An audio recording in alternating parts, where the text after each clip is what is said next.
They forced him to follow their fancy dinner traditions, ignoring his desperate attempts to reach his phone. When his grandmother finally saw what was happening to his neck, her expensive wine glass crashed to the floor. Marcus's hand shook as he adjusted his tie for the seventh time in the gleaming bathroom mirror of Maison Bleu restaurant. The silk fabric felt strange against his fingers, so different from the cotton t-shirts he usually wore. His reflection stared back at him, a 12-year-old boy in a navy suit that still had the price tags tucked away in the pocket, his mother's way of making sure they could return it tomorrow. "Stand straight," he whispered to himself, pulling his shoulders back like his grandmother always did. The bathroom's marble countertop felt cold under his palms as he leaned forward, practicing the slight smile his grandfather called appropriately pleasant. His phone buzzed in his pocket. A text from his mom. "You got this, baby. Remember your allergy. No wine. Love you." Marcus took a deep breath and typed back, "Okay, Mom." He slipped the phone into his jacket pocket, making sure it was on vibrate. His grandfather hated phones at dinner. The bathroom door creaked open. A waiter in a crisp white shirt poked his head in. "Young sir, your grandparents have arrived." Marcus's stomach tightened. "Thank you," he said, proud that his voice didn't crack. 2 more minutes, he decided, staring at his reflection. Just 2 more minutes to get it right. 20 minutes earlier, his mother had helped him dress in their small apartment bathroom, her fingers gentle as she knotted his tie. "You don't have to impress them," she'd said, smoothing his collar. "Just be yourself." But Marcus knew better. Being himself, the kid who loved comic books and spent weekends helping at his mom's hair salon, wasn't enough for Catherine and Robert Williams, his father's parents. Not when they lived in their massive house in the nice part of town. Not when his grandmother never wore the same dress twice. Not when his grandfather still got called Your Honor by people on the street. The bathroom door creaked again. "Young sir?" "Coming," Marcus called out, giving his tie one final adjustment. He walked out into the restaurant's main dining room, his new dress shoes clicking against the hardwood floors. The sounds of quiet conversation and clinking silverware filled the air. His grandparents sat at their usual table, the one by the window with the view of the garden. His grandmother wore a deep blue evening dress, pearls gleaming at her throat. His grandfather's silver hair caught the light from the crystal chandelier above them. Marcus approached the table, counting his steps like his grandmother had taught him. 1, 2, 3, 4. When he reached them, he gave a small nod. "Good evening, grandmother." "Good evening, grandfather." "Marcus," his grandmother said, extending her hand. He bent and kissed it, careful not to press too hard. Her skin smelled like expensive hand cream.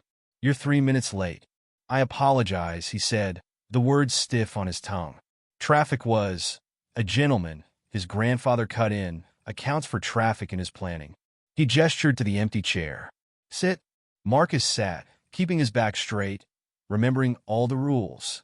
Napkin in lap first. Chair tucked in just enough. Hands visible on the table's edge, but not too close to the elaborate place setting. A waiter appeared with menus bound in leather. Marcus opened his, though he already knew his grandfather would order for all of them. The prices weren't listed on these menus. His grandmother said discussing money at dinner was vulgar. "A special occasion," his grandfather announced, closing his menu with a snap. 12 years old. A significant milestone. Marcus nodded, not trusting himself to speak. His grandmother smiled, but her eyes remained serious. "Indeed. Though your father was 13 when he first participated in the tradition." The word made Marcus's chest tight. Tradition. Everything in his grandparents' world was about tradition. The monthly dinners. The proper way to hold a fork. The correct number of inches to leave between place settings. The waiter returned, and his grandfather sat up straighter. "We'll begin with the wine." Marcus's fingers clenched under the table.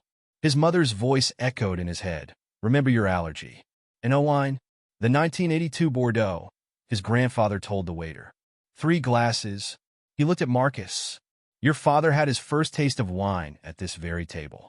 A family tradition, passed down through generations of Williams men."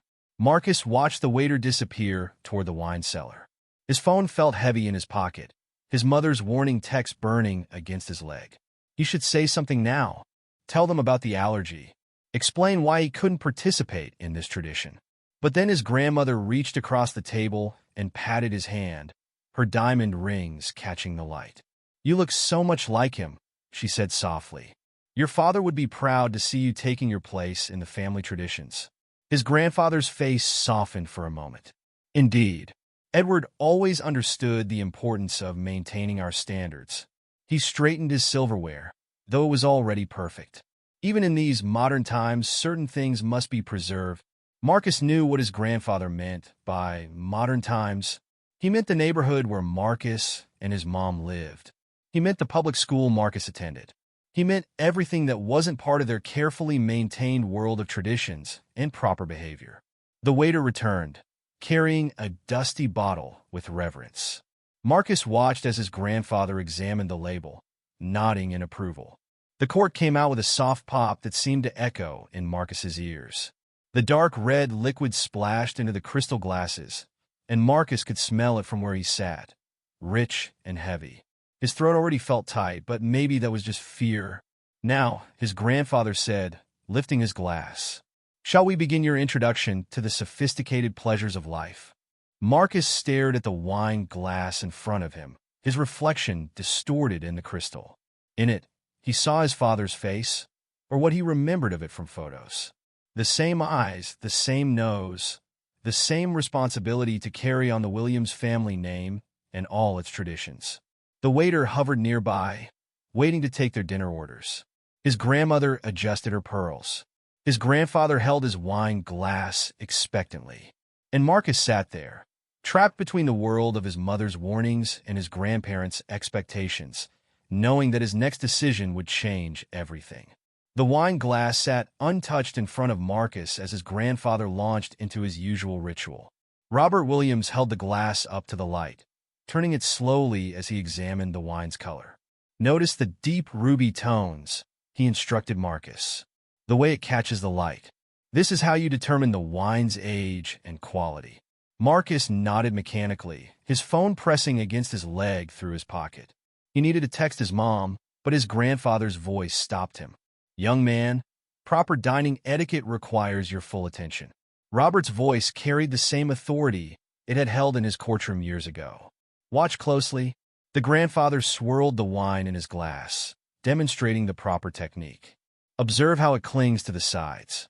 These are called legs, a sign of proper alcohol content and body."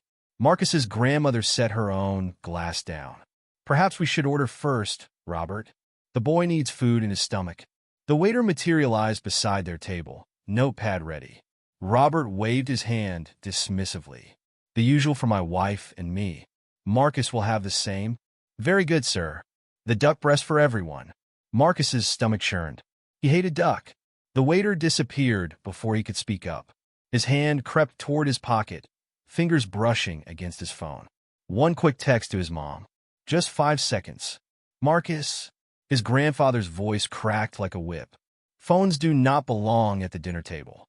Surely your mother has taught you that much." He crept up Marcus's neck. "Yes, sir. Sorry, sir." Catherine touched her napkin to her lips. "Speaking of your mother, how is she? Still working at that salon?" "Yes, ma'am. She's doing really well. She might even buy her own shop soon." His grandmother's expression suggested she'd just tasted something sour. "Well, I suppose that's admirable." The appetizers arrived, some kind of fancy mushrooms that Marcus couldn't pronounce. His grandfather resumed his wine lesson. "Now, the proper way to hold a wine glass." Robert demonstrated, gripping the stem between his fingers. "Never grasp the bowl. It affects the temperature." Marcus copied the grip, his palms sweating. The wine swirled dangerously close to the rim. "Careful," his grandmother warned. "That crystal is Waterford. It costs more than your mother makes in a week." Marcus set the glass down quickly, his cheeks burning. His phone vibrated in his pocket, probably his mom checking on him. His fingers twitched. "I think," Robert announced, setting down his own glass. "It's time for the birthday toast." No, no, no. Not yet. Marcus needed more time. He had to figure out how to avoid this without disappointing them, without breaking tradition. May I use the restroom first?" His voice came out higher than usual. Catherine frowned. "You just went. A gentleman plans these things better. But dash, no buts." His grandfather's tone left no room for argument. This is an important moment. Your father would want you to handle it with dignity. The waiters began clearing the appetizer plates. Marcus watched them go, his opportunity for escape disappearing with them. His collar felt too tight. Now then, Robert lifted his glass. Catherine? His grandmother raised her glass, her pearl bracelet catching the light. To Marcus, on his 12th birthday. May he carry on the Williams family traditions with the same grace his father showed. They both looked at Marcus expectantly. His hand shook as he lifted his glass. A proper toast requires eye contact, his grandfather reminded him. Marcus raised his eyes, meeting his grandfather's stern gaze. The wine gleamed dark red in the crystal, like blood. His phone buzzed again. His mother's warning echoed in his head. No wine. He started. Yes. His grandmother leaned forward. The words stuck in his throat. Robert's expression darkened. Marcus, your father never hesitated to participate in family traditions. That did it. Marcus couldn't disappoint them, couldn't fail to live up to his father's memory. He raised the glass higher, careful to hold it by the stem like he'd been shown.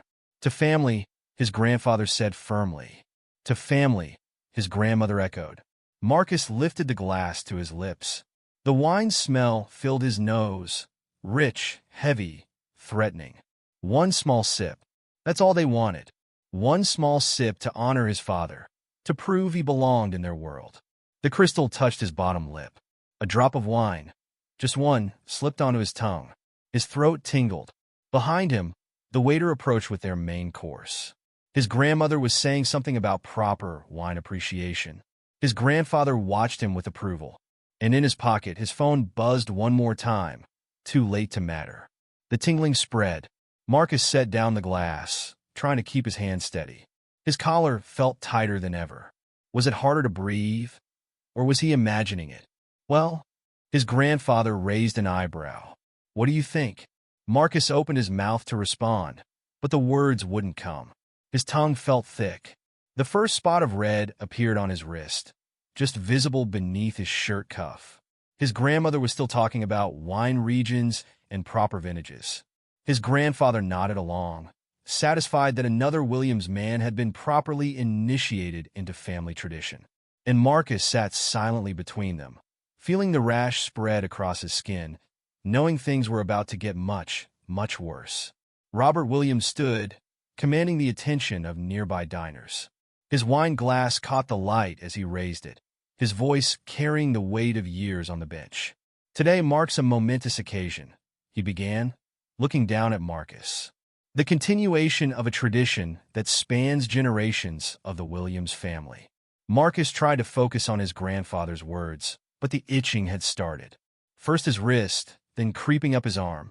He pressed his palm flat against his thigh, fighting the urge to scratch. When my own father first offered me wine at this very restaurant, Robert continued, I understood it as more than just a drink. It was an invitation into manhood, into the responsibilities and privileges of our family name. The rash was spreading faster now. Marcus could feel it climbing up his neck. He tugged at his collar, trying to loosen it without being obvious. Edward, Robert's voice softened at Marcus's father's name, sat right where you are now, 12 years ago. He understood the significance of this moment. Catherine dabbed at her eyes with her napkin. He was so proud that day. Marcus's throat tightened, not from emotion, but from something worse. He tried to swallow, couldn't. And now, Robert's chest swelled with pride. We welcome the next generation. Marcus, my grandson, taking his rightful place in our family's legacy. The nearby diners smiled politely. A waiter paused in his rounds to listen.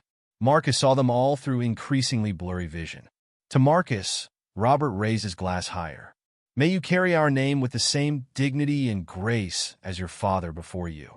To Marcus, Catherine echoed, her own glass lifted. Marcus's hands trembled as he raised his glass again. The wine sloshed dangerously close to the rim.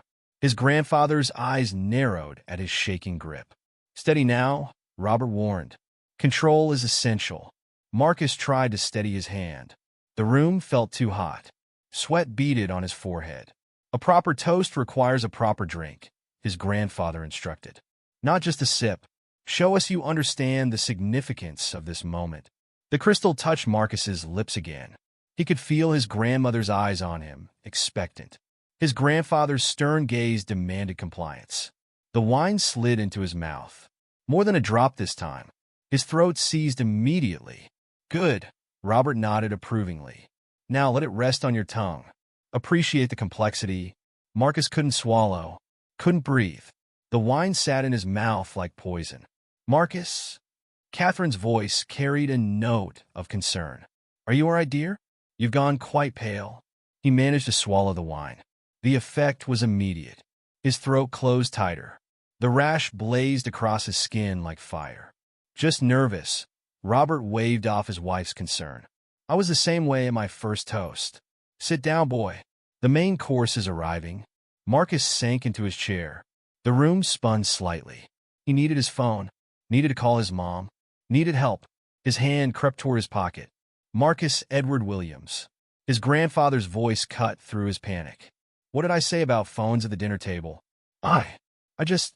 The words came out raspy, his throat constricting further. No excuses. Robert's tone was final. Your father never needed such distractions during dinner. The waiter arrived with their plates. Duck breast with some kind of sauce.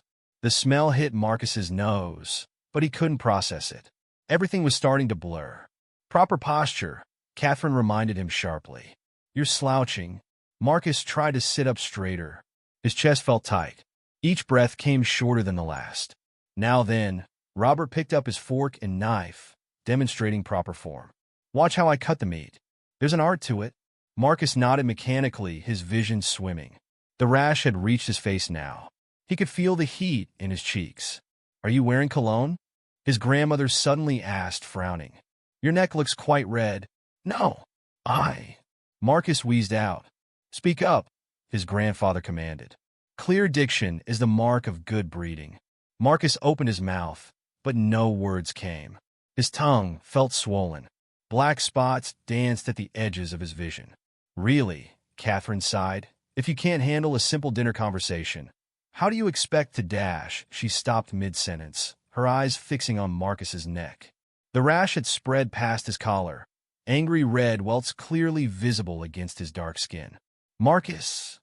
Her voice changed, sharp with sudden fear. Marcus, what's happening? He tried to answer, but his throat had closed completely. His chest heaved with the effort to draw breath. Robert, Catherine's voice rose. Robert, something's wrong. His grandfather looked up from his duck, annoyance turning to alarm as he saw Marcus's face. The room tilted. The chandelier lights blurred into stars. Marcus heard his grandmother's wine glass shatter against the floor, heard his grandfather's chair scrape back. His last thought before the darkness closed in was of his phone, still in his pocket, still unread. His mother's final warning about the wine that could kill him. The duck breast sat untouched on Marcus's plate, its sauce congealing in the restaurant's dim light. His fingers fumbled with his tie, trying to loosen it without drawing attention. Each breath came shorter than the last. Marcus, his grandfather's voice cut through the fog in his head. Stop fidgeting with your tie. It's unseemly. The boy's hands dropped to his lap. Sweat ran down his back, soaking into his new suit jacket. He needed air, needed to get out. May I? His voice came out as a whisper. He cleared his throat, wincing at the pain. May I use the restroom? Catherine set down her fork. Again?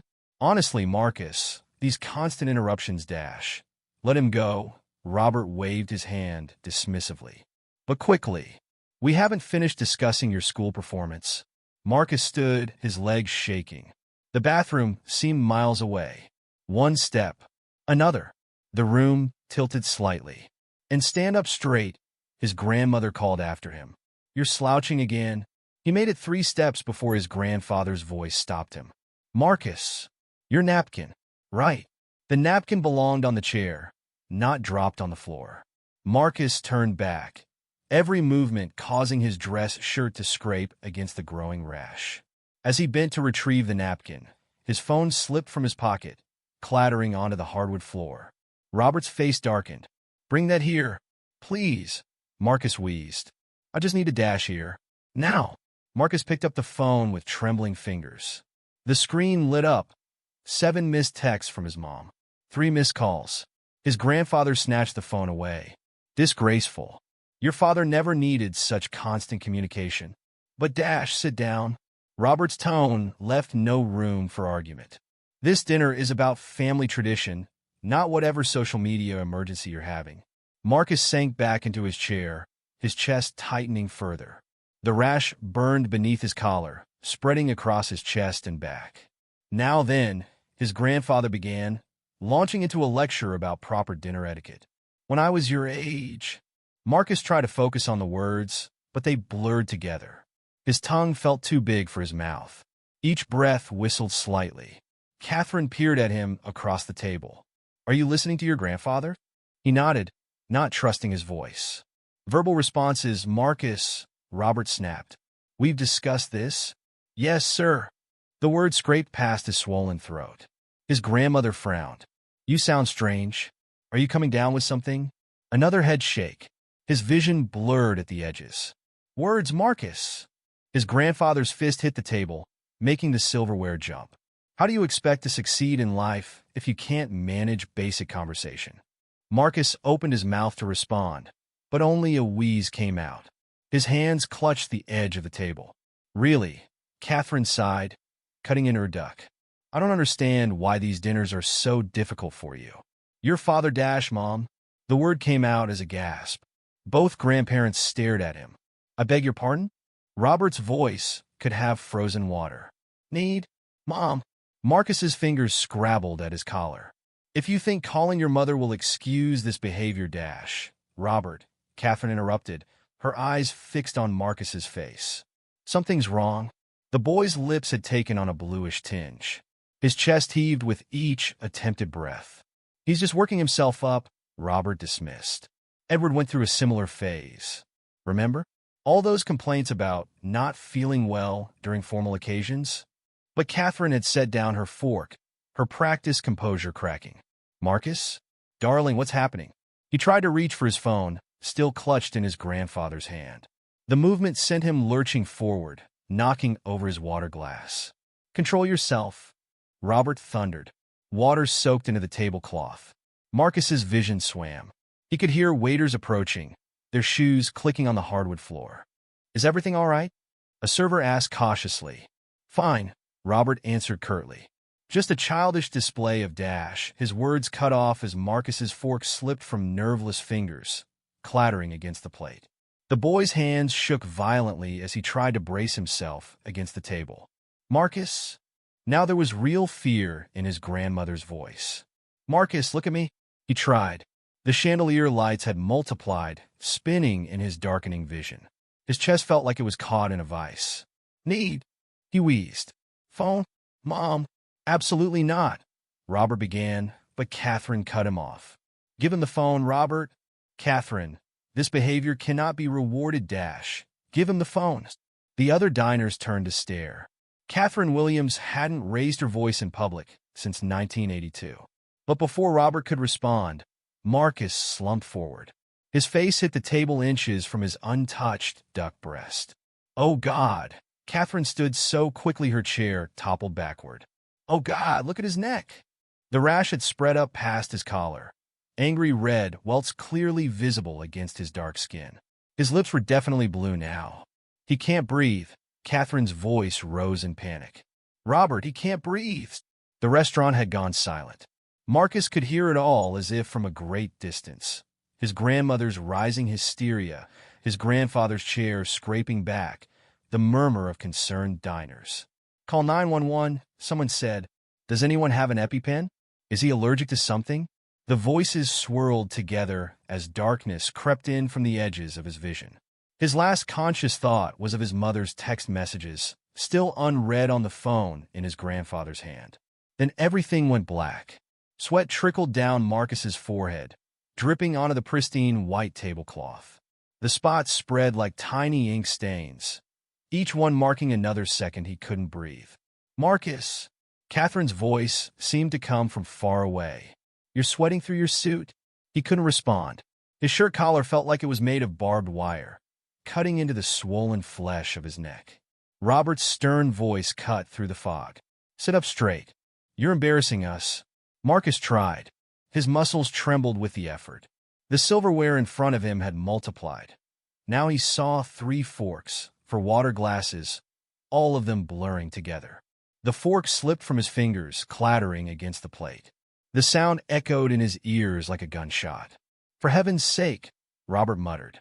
He reached across the table, his fingers closing around Marcus's wrist. "If you can't hold your utensils properly, he stopped. Even through Marcus's jacket sleeve, he could feel the heat radiating from the boy's skin. Catherine leaned forward, her pearls catching the light. "Marcus, are you feeling unwell?"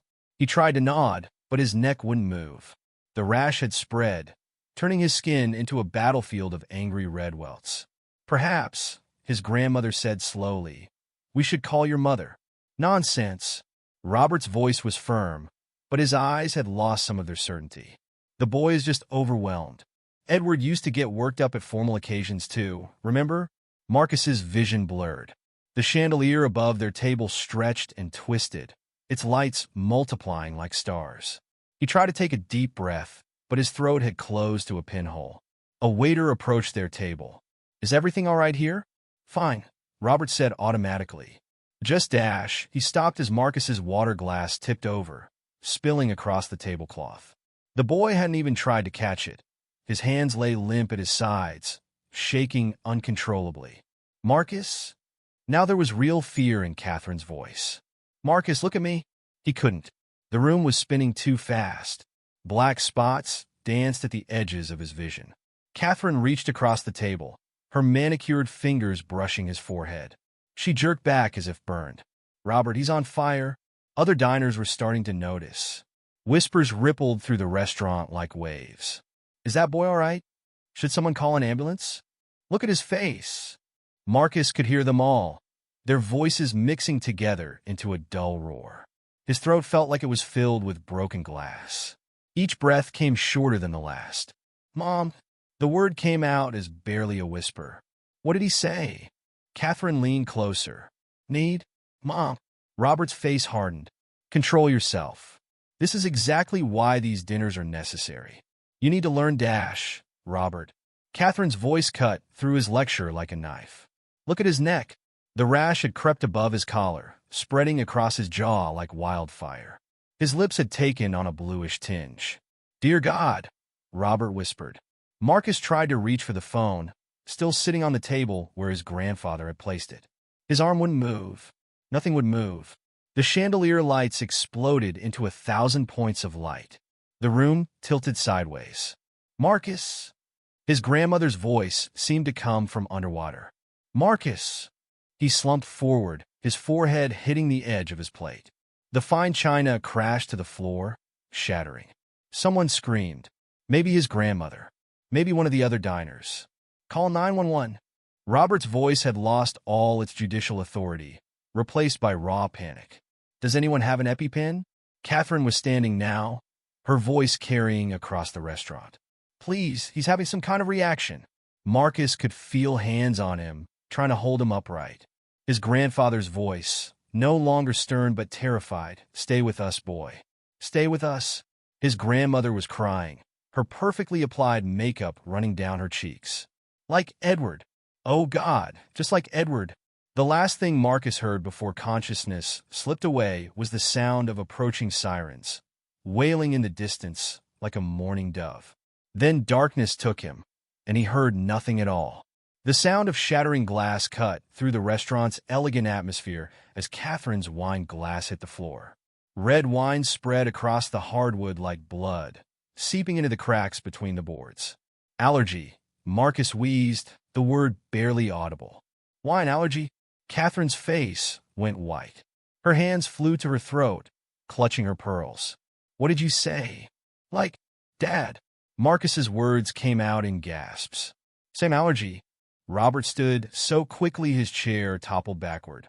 The crash made other diners jump, turn to stare. "Edward," Catherine whispered. Her hands shook as she reached for her purse. Edward had the same reaction. That night at the country club. Robert, remember? Robert's face had lost all color. The EpiPen. Catherine, Do you still dash looking? She dumped the contents of her expensive purse onto the table. Lipstick, wallet, keys scattered across the white tablecloth. I carried one for years after Edward. God, did I keep one? Did I? Marcus slumped further forward, his chest barely moving. His lips had turned a dangerous shade of blue. 911, Robert barked, pulling out his phone. His fingers trembled as he dialed. Yes, Maison Bleu Restaurant. My grandson, allergic reaction, not breathing. The maitre d' appeared at their table, his professional calm cracking. Sir, the ambulance is already on its way. Someone called when they saw Dash. Where is it? Catherine's scream cut through the restaurant's murmur. She'd emptied her purse completely. No EpiPen. I always kept one. Always. After Edward died, I swore. Her words dissolved into sobs. Other diners stood, moved closer. A woman in a red dress stepped forward. I have an EpiPen, she said, reaching into her own purse. My daughter has peanut allergies. Dash. Give it to me. Robert snatched the auto-injector from her hands. He'd seen this before, that terrible night with Edward. He knew where to inject, how to. Marcus's eyes rolled back. His body went slack. No. Catherine lunged across the table, grabbing her grandson's shoulders. No, no, no. Not again. Not like Edward. Please, God, not again. Robert's hands shook as he pulled Marcus from the chair, laid him flat on the wine-stained floor. The EpiPen felt too small in his trembling fingers. Move back. Someone was shouting. Give them room. The restaurant had erupted into chaos. Waiters rushed back and forth with water, cloth napkins, ice. Diners crowded around, offering help, calling out suggestions. The ambulance is 2 minutes out. Keep his airway clear. Does anyone know CPR? Robert yanked up Marcus's pant leg, pressed the EpiPen against his thigh. The click of the auto-injector seemed to echo in his ears. Come on, he whispered, counting the seconds. Come on, boy. Catherine knelt beside them, her expensive dress soaking up spilled wine. She cradled Marcus's head in her lap, tears falling onto his face. I'm sorry, she sobbed. We didn't know. Just like your father. We didn't know. Sirens wailed outside, growing closer. Red and white lights flashed through the restaurant's windows, turning the elegant dining room into a nightmare disco. Here, the maitre d' was shouting. Through here. Paramedics burst through the door, equipment in hand. They moved with practiced efficiency, pushing through the crowd of onlookers. What happened? One asked, kneeling beside Marcus. Wine allergy, Robert's voice cracked. Like his father. We made him drink. The paramedics worked quickly, checking vitals starting in 4. Their voices seemed to come from far away. Pulses thready. O2 stats dropping. Second AP dose ready. Catherine wouldn't let go of Marcus's hand. Please, she begged. Please don't take him like Edward. Please. Robert stood back, watching as they lifted his grandson onto a stretcher. His judicial composure had shattered like his wife's wine glass. Sir? One of the paramedics turned to him. Are you riding with us? He started to answer, but Catherine cut him off. His mother. Call his mother. She needs to. Oh, God. She tried to warn us. Robert pulled out Marcus's phone with shaking hands. The screen lit up. 15 missed messages. All from Marcus's mom. The last one, sent just before the toast, glowed accusingly. Remember, wine. It could kill you like it killed your father. As they wheeled Marcus out, his skin still covered in angry red welts, Robert Williams, former judge, upholder of tradition, patriarch of the family, fell into a chair and wept. Behind him, the elegant dining room of Maison Bleu lay in chaos. Shattered glass, spilled wine, scattered silverware. All the trappings of tradition, broken in the space of 10 terrible minutes. And somewhere in the distance, more sirens wailed. The emergency room doors burst open as paramedics wheeled Marcus through on a stretcher. His grandmother ran alongside, her elegant evening dress stained with wine, her pearls swinging wildly. BP dropping, one paramedic called out. Need a crash cart standing by. The ER staff swarmed around them. A doctor in blue scrubs took charge immediately. What happened? Wine allergy, Robert's voice cracked as he hurried to keep up. We didn't know. His father had the same condition. How long ago was the exposure? 20 minutes, Catherine sobbed. Maybe 30. We made him drink it. Oh, God. We made him. Get me 0.3 milligrams epinephrine, the doctor ordered. And start in 4 drip. They wheeled Marcus into a treatment room, the doors swinging shut in his grandparents' faces. Catherine pressed her hands against the glass, mascara streaking down her cheeks. Ma'am, a nurse touched her arm. You need to wait outside. But he's my grandson. He's all we have left of Edward. Let them work. Robert pulled her away, his own hands shaking. Let them save him. In the waiting room, Catherine collapsed into a plastic chair. Her designer dress was ruined, wine stains spreading across the silk like blood. I should have known, she whispered. The way he looked at the wine, just like Edward used to look. Robert paced, his polished shoes clicking against the linoleum. Where is his mother? Did anyone call Dash? The ER doors flew open. Tanya Williams burst in, still wearing her salon apron, her braids flying wild. Where is he? Her voice carried across the waiting room. Where's my son? Catherine stood. Tanya, we Dash don't. Tanya's finger jabbed the air between them. I texted him. I called. I warned him about the wine. What did you do? We didn't know. Robert stepped forward. About the allergy. About Edward. Didn't know?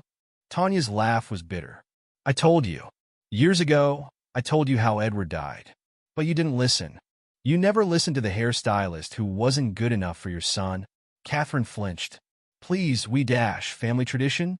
Tanya spat the words. Your precious traditions almost killed my baby. Just like they killed his father.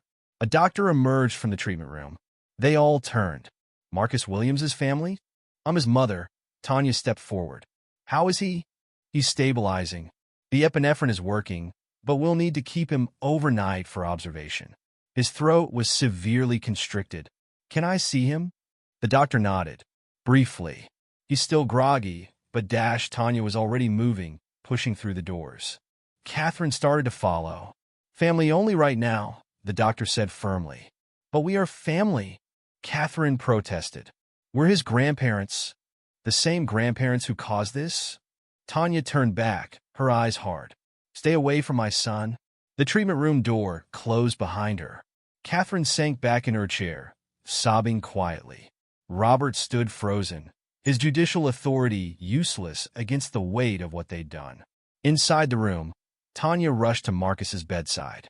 He lay pale against the white sheets, an oxygen mask covering his face, for lines running into his arms. Baby? She touched his hand. Mama's here? Marcus's eyes fluttered open. He tried to speak through the mask. Chill. She stroked his forehead. Don't talk. Just rest. Wanted to make them proud, he wheezed. Oh, baby? Tears fell from her eyes. You don't need to prove anything to them. Your daddy would be proud of you, just as you are. Outside in the waiting room, Catherine pulled something from her ruined purse, a photograph, edges worn. Edward at 12, holding up a wine glass at Maison Bleu, smiling that same nervous smile they'd seen on Marcus's face tonight. We killed him, she whispered. Our traditions, our expectations, we killed our son. And tonight we almost... Robert sat beside her, his shoulders slumping. All those dinners, all those times Edward said he felt sick afterward. We never listened. We just pushed harder. MS. Williams. A nurse appeared. Your grandson is asking for you. Catherine looked up, hope flickering across her tear-stained face. He wants to see us? Just for a moment. He's very weak. They followed her to the treatment room. Tanya stood as they entered, her body tense, protective. Marcus lay propped up slightly, the oxygen mask replaced by a nasal cannula. His eyes were heavy, but he forced them open. I'm sorry, he whispered. Couldn't finish dinner. Catherine broke. She rushed to the bed, careful of the 4 lines, and took his hand. No, sweetheart. We're sorry. So sorry. No more wine, no more formal dinners. No more traditions that hurt you. But, Dad, your father, Robert's voice was rough with emotion, would want you alive. Healthy. Happy. We forgot that caught up in preserving his memory, through traditions that killed him. Tanya watched them, her anger softening slightly. Maybe, she said quietly, we can make new traditions. Ones that celebrate who Marcus is, not who you want him to be.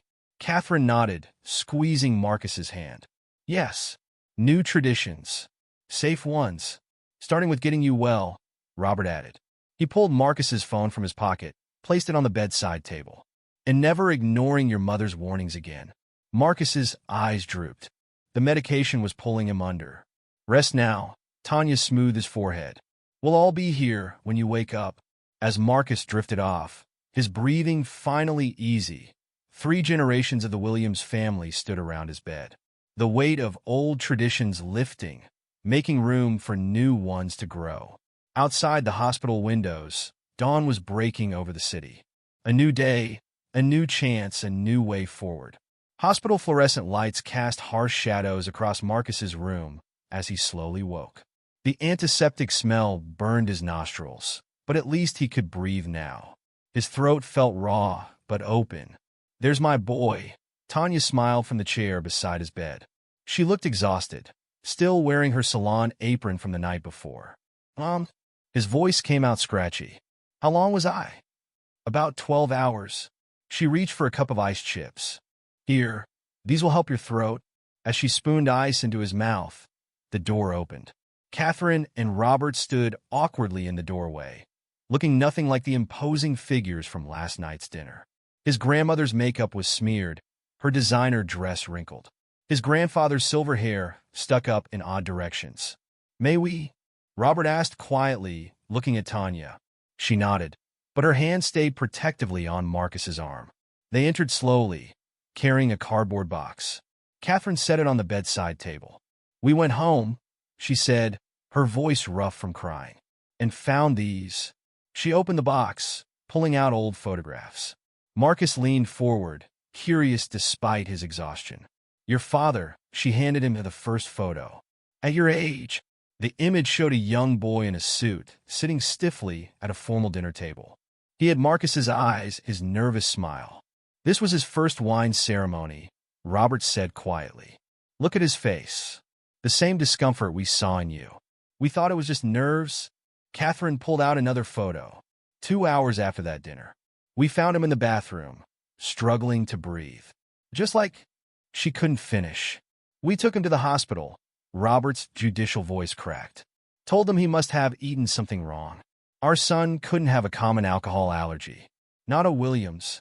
Pride, Catherine whispered. Our cursed pride. Tanya's grip on Marcus's arm tightened. When did you finally accept it? We didn't, Robert admitted. Edward learned to fake sipping the wine to hide his reactions. By 18, he'd gotten good at it. Until that night at the country club. Catherine's tears fell on the photographs. His engagement party, everyone watching. He couldn't fake it with a full glass of champagne. Marcus watched his grandmother crumble, her perfect posture dissolving as sobs shook her shoulders. The doctor said, Robert's voice was barely audible. If we'd known about the allergy, if we'd had an EpiPen. Stop, Tanya said firmly. Marcus needs rest, not family tragedy. But Marcus spoke up, his voice stronger. No, Mom. I need to hear this. Catherine pulled one last photo from the box. Edward as an adult, holding baby Marcus. They were both laughing, no suits, no formal poses. He was happiest like this, she said. Away from our expectations, our traditions. Just being himself. She looked at Marcus. Like you should be. But Marcus swallowed against his raw throat. I thought you wanted me to be like him. Oh, sweetheart. Catherine took his hand. We wanted you to be exactly like him. The him we created in our minds. Perfect, proper, traditional. We forgot who he really was. And who were you really? Tanya asked softly. The real Edward the first married? Robert sank into a chair. He loved comic books. Used to hide them inside law textbooks when we visited. He hated duck. Catherine smiled through tears. All those fancy dinners, he'd stop for burgers on the way home. He wanted to be a teacher, Robert's voice caught. Not a lawyer. But I insisted the Williams men were all lawyers or judges. Marcus's eyes widened. Dad liked comics? Superheroes mostly? Tanya squeezed his hand. He had boxes of them hidden in our apartment. Really? For the first time, Marcus felt something beyond the weight of tradition, a real connection to his father. He would have loved sharing them with you, Catherine said. If our expectations hadn't. What your grandmother's trying to say, Robert stood, straightening his shoulders, is that we've been wrong. About everything. He reached into his pocket, pulled out Marcus's phone. No more ignoring your mother's warnings. No more forcing traditions that hurt you. But Marcus looked between them. What about being a proper Williams? You are a proper Williams, Catherine said firmly. Because you're you. Like Edward should have been allowed to be himself. Tanya watched them carefully. Fine words. But words need actions behind them. Indeed. Robert nodded. Which is why, when Marcus is released, we'd like to invite you both to our home. Not for a formal dinner. For whatever Marcus would enjoy. Pizza? Marcus asked hesitantly. And maybe, could I bring some comics? Catherine laughed through her tears. Yes. Yes to all of it. And no wine, Robert added. Never again. A doctor entered, checking Marcus's vitals. Looking much better. We can probably release you this afternoon. As the doctor examined him, Marcus watched his family, his mother's protective love, his grandparents' genuine remorse. All the layers of pretense stripped away by one terrifying night. Mom, he asked as the doctor left. Can we do it? Give them another chance. Tanya studied Catherine and Robert's faces. New traditions? She asked. Real ones? That celebrate who Marcus is? Yes, they said together. Then yes. She smiled slightly. But I'm bringing an EpiPen. Actually, several EpiPens. We'll keep them everywhere, Catherine promised. In every room. In every car. No more risks. Marcus settled back against his pillows, the raw truth of the night, finally bringing something new. Hope. Hope for a family united by love instead of tradition.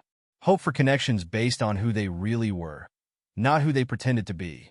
And somewhere he thought his father was smiling. The doorbell of the Williams mansion rang precisely at 6 o'clock, but this time there was no formal butler to answer it. Catherine hurried to the door herself, pearls replaced by a casual sweater, her usual evening dress swapped for comfortable slacks. Welcome. She opened the door wide. Come in, come in. Marcus entered first, carrying a stack of comic books. No suit tonight, just jeans and his favorite Spider-Man t-shirt. Tanya followed, holding a large pizza box. Sorry we're a bit late, she said. The pizza place was packed. You're right on time, Catherine smiled, then sniffed the air appreciatively. Is that pepperoni I smell? And mushrooms, Marcus added. Dad's favorite, right? Catherine's eyes misted. Yes. Yes, it was, though we never let him order it at restaurants. Too common. She shook her head at their old pretensions. Well, Robert's voice boomed from the living room. Are you going to keep them in the foyer all night? Bring that pizza in here before it gets cold. They followed Catherine through the mansion. Marcus glanced around, remembering how intimidating these halls had felt just a week ago. But tonight, something was different. The formal living room had been transformed. The antique furniture was pushed back, making space for cushions on the floor. The coffee table held paper plates and napkins instead of fine china. And there, in the center of it all, sat Robert Williams, former judge, upholder of tradition, wearing a Batman t-shirt. Marcus stopped dead. Grandfather? What? Robert tugged at the shirt. Your grandmother tells me this is one of the good ones. Though I still say Superman's legal methods are questionable at best. Laughter burst out of Marcus, real, unrestrained laughter. No one shushed him or reminded him about proper volume levels. Oh! Catherine clapped her hands. Before we eat, Marcus, come see what we found. She led them to a door off the living room. It had always been locked before, a private study, they'd said. Now it stood open. Inside, Marcus gasped. The walls were lined with bookshelves, and on those shelves, your father's collection, Robert said softly. Every comic he ever smuggled home. Every one we pretended not to see. Marcus approached the shelves reverently. His fingers traced the plastic wrap covers. All of these were Dad's? Every one. Catherine touched a nearby shelf. We packed them away after he died. Couldn't bear to look at them. Couldn't bear to admit how we'd made him hide who he really was. But now, Robert added, they belong to you. To read here, to take home, to share with your mother. No more hiding. Tanya set the pizza box down, watching Marcus explore the collection. Edward would love this, she said quietly, seeing his son discover his treasures. Look, Marcus pulled out a comic carefully. First appearance of Black Panther. Dad wrote notes in the margins. He did that with all of them, Robert smiled. Legal briefs on one desk, comic annotations on another. Brilliant analysis in both, though we only praised one. Come on. Catherine gestured to the living room. Let's eat while the pizza's hot. You can explore more after dinner. They settled on the cushions around the coffee table. No assigned seating, no formal place settings. Just family, reaching for pizza slices with paper napkins to catch the grease. Oh, Catherine jumped up. Almost forgot. Marcus, would you do the honors? She brought over a tray of glasses filled with sparkling liquid. Marcus tensed for a moment, but then caught the label on the bottle. Sparkling grape juice. A proper toast. Robert raised his glass. To new traditions. To family, Tanya added, in all its forms. To Dad, Marcus said softly. And finally getting to know who he really was, they clinked glasses. The grape juice was sweet and safe. No hidden dangers, no secrets. As they ate, Marcus showed them his favorite comics, explaining storylines and character arcs.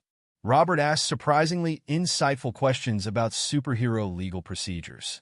Catherine admitted she'd started reading some herself, particularly enjoying the X-Men's messages about acceptance. Mom? Marcus asked during a pause. Could you tell more stories about Dad? The real him? Tanya smiled. Well, there was this one time at a fancy restaurant. He pretended to take an important phone call, but really he was in the bathroom eating a cheeseburger he'd smuggled in. The story sparked others. Soon they were all sharing memories of Edward. Not the perfect son the Williams had pretended to have, but the real man who loved comics and fast food and teaching neighborhood kids to read. I have something else, Catherine said later, bringing out a photo album. Pictures we never displayed. Too undignified we thought. The album showed another side of Edward Williams. Him making funny faces, playing basketball in a suit, reading comics on the mansion's front steps, teaching in a community center, helping kids with their homework. This was his real legacy, Robert said quietly. Not the traditions we tried to force. This joy, this love of helping others. And now, Catherine squeezed Marcus's hand. We get to see it live on in you. The real you? Marcus leaned against his mother, full of pizza and contentment. Can we do this every month? Instead of the restaurant? Better yet, Robert said. Come anytime. No invitations needed. No dress codes. Just family. Speaking of dress codes, Tanya grinned, pulling something from her bag. I brought extras. She handed Catherine and Robert each a t-shirt. Wonder Woman for grandmother, Green Lantern for grandfather. For our next family dinner, she explained. If you want, they immediately went to change. When they returned, 3 generations of the Williams family sat on cushions around a coffee table, wearing superhero shirts, reading comics, and sharing stories of the man they'd finally allowed themselves to remember as he truly was. Outside the mansion windows, the sun set on their old traditions. But inside, new ones were taking root, traditions of acceptance, of truth, of loving people for who they really were. And somewhere, Edward Williams smiled, knowing his son would grow up in a family that had finally learned the greatest tradition of all, unconditional love.